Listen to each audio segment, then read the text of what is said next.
สวัสดีค่ะพบกับ The Nut Channel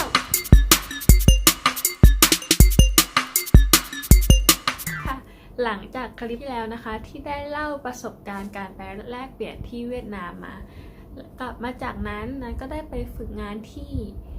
ไร่สุวรรณแล้วก็ฟาร์มโคนมไทยเดนมาร์กที่ปากช่องนะคะ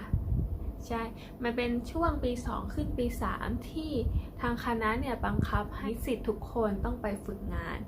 แต่ว่าสถานที่จะแตกต่างไปตามแต่ละสาขาใช่ค่ะพอหลังจากนั้นกลับมาช่วงปี 3 ขึ้นปี 4 ก็ต้องมีฝึกงานอีกตัวหนึ่งซึ่งทางสาขาได้มีโครงการให้ไปฝึกงานที่ญี่ปุ่นและด้วยเป็นความฝันตั้งแต่เด็กว่าอยากไปญี่ปุ่น ก็เลยรีบสมัครไปเลยนะคะแต่ว่าการไปครั้งนี้เนี่ยไม่ได้มีทุนเลยต้องออกค่าใช้จ่ายเองทุกอย่าง It's the motherfucking Eagle Double G. Snoop Dogg. You know I'm mobbing with the D. เพราะฉะนั้นถ้ามีนิสิตหรือน้องๆที่อยู่ท็อปแอกมาดูนะคะก็หวังว่าคลิปนี้จะเป็นประโยชน์ในการตัดสินใจนะคะมหาวิทยาเอาไง A few minutes later. แล้วมหาวิทยาลัยที่นัดไปเนี่ยก็คือมหาวิทยาลัยซึกุบะ University นะคะอยู่ที่เมืองซึกุบะอยู่ใกล้กับโตเกียวติดกับโตเกียวเลยใช่ไปถึงเนี่ยก็จะไปพักที่เป็นหอพักซึ่งหอพักมีหลายที่มากมีเยอะมากแล้วก็เป็นหอพักที่น่ารักมากๆนะคะเป็นแบบห้องเล็กๆสไตล์ญี่ปุ่นก็คือพื้นที่น้อยจะมีซิงค์ล้างมือมีชั้นวางหนังสือมีโต๊ะเขียนหนังสือมีเตียงมีแค่นั้นในห้องมีตู้เย็นด้วยใช่ส่วนห้องอาบน้ำแล้วก็โถส้วมต้องไปใช้ข้างนอกเป็นส่วนกลางนะคะ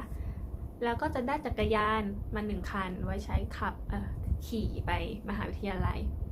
ใช่ส่วนวิชาที่ได้ไปฝึกงานมีทั้งหมด9 วิชาด้วยกันซึ่งแบบเยอะมากๆเดี๋ยวนะจะพูดไปทีละวิชานะคะดูโพยก่อน อันแรกก็คือวิชา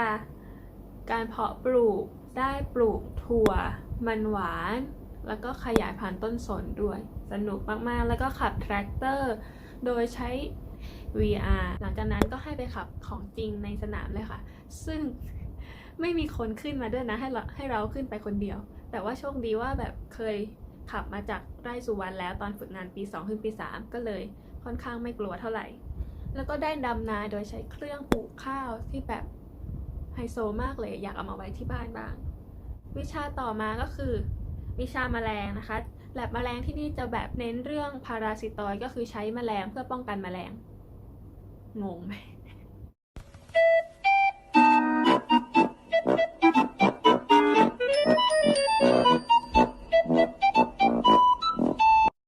ใช่ค่ะใช้แมลงเพื่อป้องกันแมลงอีกตัวหนึ่งมาทำลายผลผลิตของเราใช่วิชาที่ 3 คือด้านการปรับปรุงพันธุ์อันนี้นะได้ปลูกแตงโมฟักถั่วเหลืองแล้วก็อาจารย์เก็บเมลอนให้กินด้วยนะคะเป็นเมลอนที่ปลูกในฟาร์มของมหาวิทยาลัยที่เขากำลังทดลองพันธุ์อยู่อร่อยมากแล้วก็ทำแลบประเมินความต้านทานของโรคของแต่ละสายพันธุ์ว่าสายพันธุ์ไหนมีคุณสมบัติดีกว่ากันอะไรประมาณนี้วิชาที่ 4 คือวิชาด้านของการใช้ผลผลิตให้เป็นประโยชน์ใช่นัดได้ทำขนมปังจากข้าวเพราะว่าเดี๋ยวนี้เนี่ยอาจารย์บอกว่าข้าวในญี่ปุ่นเนี่ยมีคนบริโภคน้อยลงเพราะว่าคนหันไปบริโภคขนมปังหรือพืชอื่นๆมากกว่าข้าวก็เลยค่อยได้ใช้ประโยชน์มากนะคะเขาก็เลยคิดวิธีการทำข้าวให้กลายเป็นขนมปังขึ้นมาโดยใช้เครื่องมือเครื่องนึงซึ่งแบบง่ายมากๆในการทำแล้วก็อร่อยด้วยวิชาที่ 5 จะเป็นการส่องกล้อง 3 มิติกับตัวอย่างพืชนะคะก็ต่อมาก็ได้เรียนเรื่องของวิทยาศาสตร์ก็คือความรู้ทั่วไปเกี่ยวกับสัตว์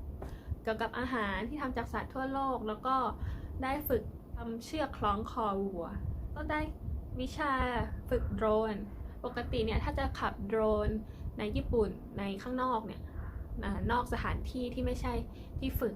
ต้องมีไลเซนส์นะคะก็คือใบขับขี่โดรนจะไม่ให้แบบไปขับมั่วๆตามคันนาอะไรอย่างนี้ไม่ได้นะคะแล้วก็วิชาที่ 8 การตรวจสอบคุณภาพผลไม้ ก็ได้ตรวจสอบความหวานความกรอบสี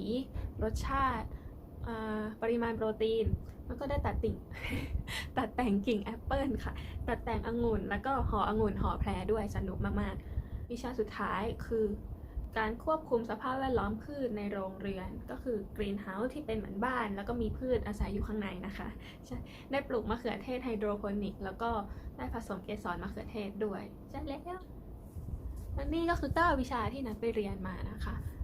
แล้วระหว่างที่เรียนอยู่นะคะก็ได้มีโอกาสไปเที่ยวซึ่งพี่ที่เป็นติวเตอร์เนี่ยก็คือพี่เลี้ยงบอกว่า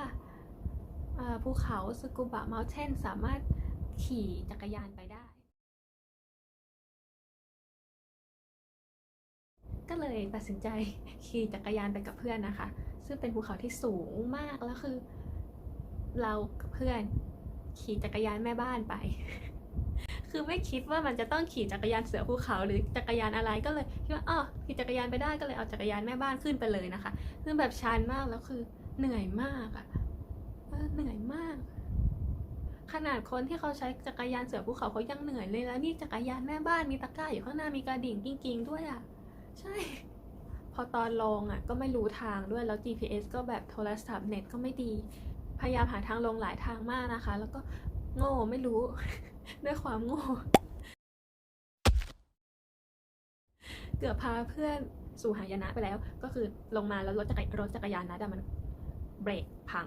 เบรกเสียก็เลยลงมาตามถนนที่แบบเป็นถนนรถยนต์วิ่งอ่ะแล้วคือ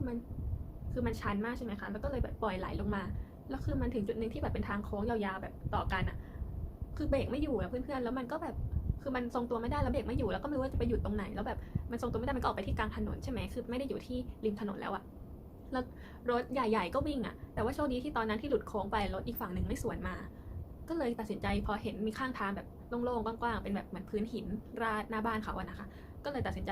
หักจักรยานเข้าไปแล้วก็กระโดดลงお前はもう死んでいる。何？ก็เลยได้แผลกลับมา อาจารย์แบบเป็นห่วงกันใหญ่เลยว่าแบบทำไมทำอย่างนี้ไปได้ยังไงอะไรอย่างเงี้ยคางแตกเข่าแตกไม่ใช่คางแตกคางถลอกเข่าถลอกแบบเป็นแผลใช่ถือว่าเป็นประสบการณ์ที่ดีนะคะโชคดีที่เพื่อนไม่เป็นอะไรไปด้วย แล้วพอจบคอร์ส1 เดือนเนี่ยฝึกงานเสร็จ1 เดือนก็ได้มีโอกาสไปเที่ยวที่โตเกียวซึ่งเราตัดสินใจกันแล้วว่าเราจะเอากระเป๋าออกมาจากมหาวิทยาลัยเลยกระเป๋าเดินทางใบใหญ่มากแล้วก็มาฝากที่สถานีโตเกียวคือสถานีรถไฟฟ้าต่างๆที่แบบมีล็อกเกอร์ฝากเพราะว่าไม่เคยคิดว่าไอ้ล็อกเกอร์ฝากของที่ญี่ปุ่นมันจะมีวันปิดทำการแล้วคือวันนั้นมันเป็นวันที่29 มิถุนายนจำได้แม่นเลยอยู่ๆเขาติดป้ายประกาศว่าเขาปิดทำการทั่วกรุงโตเกียวก็คือฝากไม่ได้แม้แต่เคาน์เตอร์ที่คนรับฝากหรือว่าเป็นตู้หยอดเหรียญรับฝากก็คือฝากไม่ได้นะคะคือปิดหมดเลยดังนั้นทำยังไงโรงแรมก็ยังเข้าไม่ได้แล้วโรงแรมที่รับฝากของเขาก็ไม่รับด้วยเพราะว่าเขาปิดไม่ให้รับคืองงก็เลยลากกระเป๋าใบใหญ่เท่าบ้านไปเดินชินจูกุชิบูย่าคนก็โคตรเยอะเลยพูดไม่เพราะคนเยอะมากนะคะก็คือไปเดินช้อปปิ้งอะทุกคนแล้วก็ได้มีโอกาสไปเที่ยวโตเกียวดิสนีย์ซีด้วยสนุกมากสวยมากชอบมาก ไม่เคยไปมาก่อน นั่นแหละค่ะก็คือการเดินทาง1 เดือน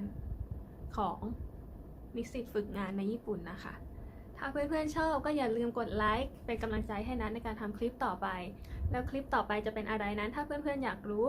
อย่าลืมกดติดตามกด subscribe แล้วก็กดกระดิ่งเพื่อเป็นการแจ้งเตือนด้วยนะคะวันนี้ขอลาไปเท่านี้ค่ะสวัสดีค่ะ